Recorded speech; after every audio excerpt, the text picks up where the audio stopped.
मठिया मोड़। इंद्रदेव डीजे राज।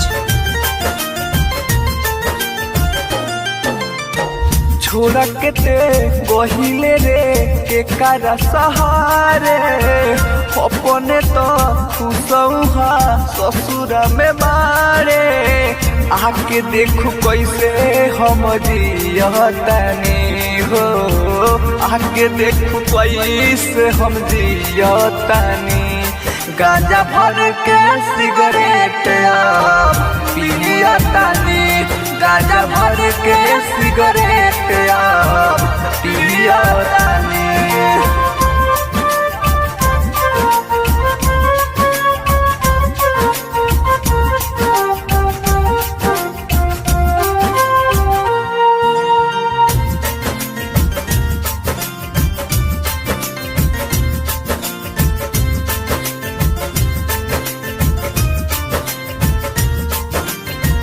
दिनमा तो कट जाला कटे नाही रात रे याद बड़ी बतावे कोई सारा बात रे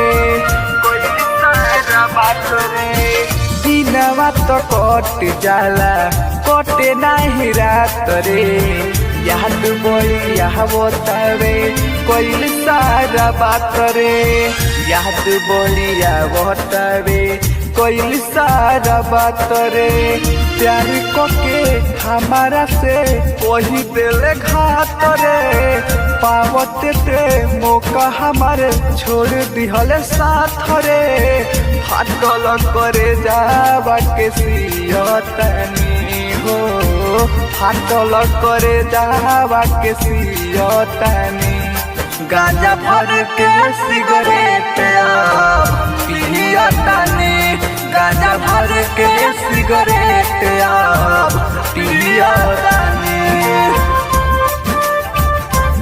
गांजा भर के गांजा भर के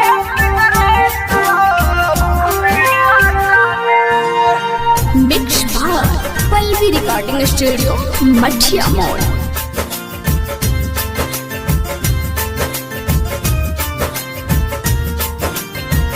राइटर हो रील बन गईले हित हो जिए नहीं पाइब कह तारे अमर जीत हो